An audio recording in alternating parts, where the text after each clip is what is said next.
I'm at Stockholm Stadium and I'm on the track there and we're competing at the Diamond League meet, there is this type of home field advantage almost in a way, and I kind of have to defend the turf. You're just always in this competition within yourself, and I think that for me the motivation is always there because it just keeps on getting harder and harder to improve. It's of course really tough to beat the 623 in Eugene last year because it was the world record. It was the Diamond League final. I had my bros there, had family there.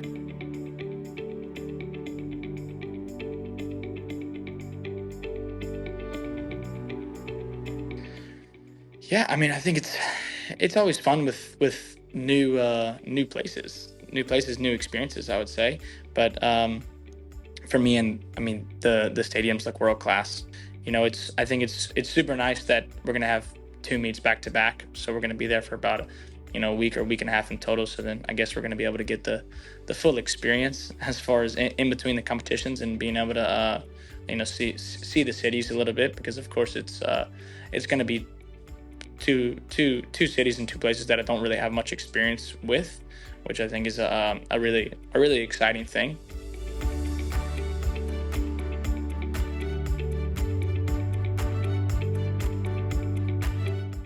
Well, I think naturally that's just the way that sports go, and I think that when there's somebody that's excelling, I guess, in a particular event or a particular sport, then I think that the rest of everybody kind of ups their game and follows in that sense. And I think that pole vaulting's probably at the highest level that it's ever been, not just even besides me. And I know that it's just going to become more and more in that way. Also, especially when it's an Olympic year, it just seems to be that everybody just steps their game up to just an entirely different level when the stakes are at their highest. So that I'm expecting, and I think that's only a good thing for everybody, not only me. Makes everything more exciting. It just makes the sport, I guess, more fun in the competition, because I guess that's what pole vaulting is about, and that's what sports is about.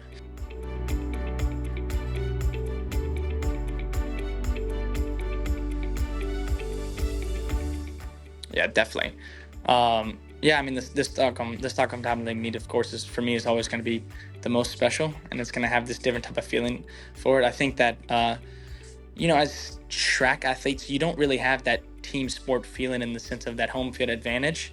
But when I'm at Stockholm Stadium and I'm on the track there and we're competing at the Diamond League meet, there is this type of home field advantage almost in a way, and I kind of have to defend the turf, and I think that just ups my game, because for me, I put there's the most excitement, most adrenaline. I get the most fired up for that competition because it's one of the meets where I want to perform my best. For me, it's kind of like a mini championship in a way, and I think that it kind of shows with my results. Also, for the past few years, I've had some of my best competitions that I have every year. That is in Stockholm, as long as the weather's okay. We can't really depend on the weather so much in Stockholm, honestly. But as long I compete as well as I can on the day, whatever the Swedish weather gives us. But no, I mean, it's an amazing bit for me and all the other Swedish athletes, and I think that's when we want to perform our best in front of the Swedish fans who support us the most out of everybody. So yeah, it's great. Yeah, 2018. That's also a long time ago when I won the first one there. So try to keep that going.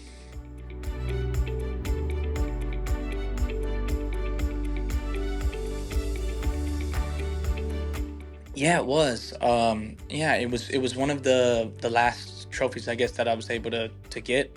Besides the yeah, I guess besides the World Championships, it was the second to last trophy I was able to get was the Diamond League trophy, and in 2019 I came so close to it, and I got second, and I think Sam beat me on just that last attempt there at the 90 bar.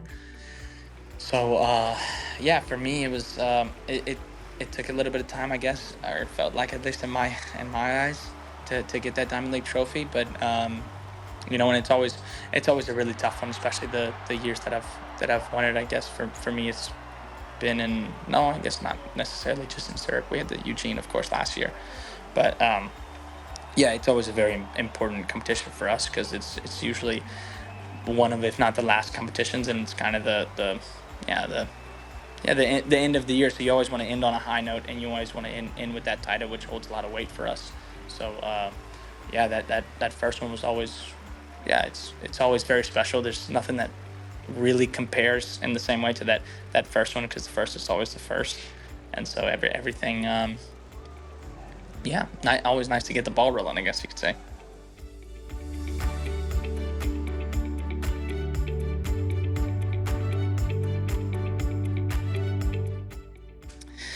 Uh, kind of, but not really. I think that was probably one of the least, I don't want to say expected, but the one of the competitions where it wasn't like I was just absolutely on fire, and it was just, of course, I was going to break the world record that day, because I think the jumps leading up to it weren't all that pretty. And I think the 6 meter jump that I even had before the 6:23 jump was, I don't even know if I would have made 6:01 on that jump. I was quite close to it, and it was quite sloppy actually.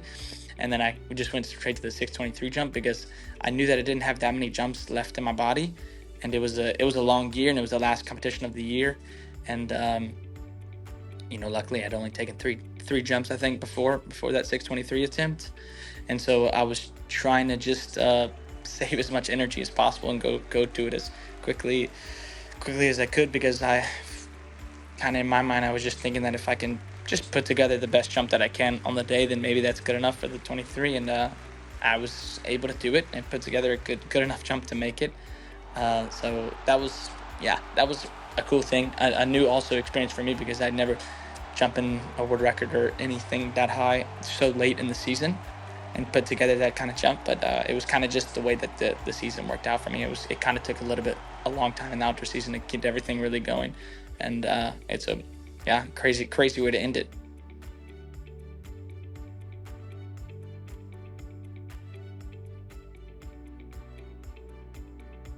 I mean, I feel like you're just always in this competition within yourself. And I think that for me, the motivation is always there, because it just keeps on getting harder and harder to improve. And the amount of improvement, I guess, that I'm able to make is always less. I mean, it's more just tiny little increments now at this point, even just to get a little bit better. So for me, it feels like the motivations, it only gets more and more in some type of way, because it's so much harder just to get better, because it's such a difficult sport in that way. So for me, I'm just keep trying to be the best version of myself that I possibly can be. And I know that everybody else is gonna really try to get after me, and everybody wants to beat me more and more as the years goes on, of course. So people are just going to keep stepping up their game. So I know that I need to be on my A game at every competition that I'm at, especially the big ones.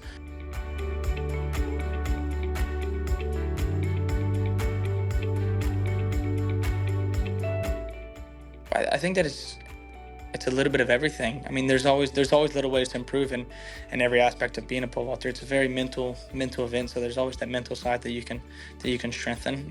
That one comes a little bit more natural to me, so it seems like that one's always been one of my stronger suits. But also, it's a very physical event. There's always ways to improve as far as your speed and strength and those things that add up to good physical pole vaulting. But then also the technical side, it's an extremely technical event, and there's so many complexities and so many ways to be able to complete a nice fluid jump. So there's all kind of little things and little ways to improve in pole vaulting, and as long as I can just improve just a tiny bit in all those aspects, then that leads up to bigger results.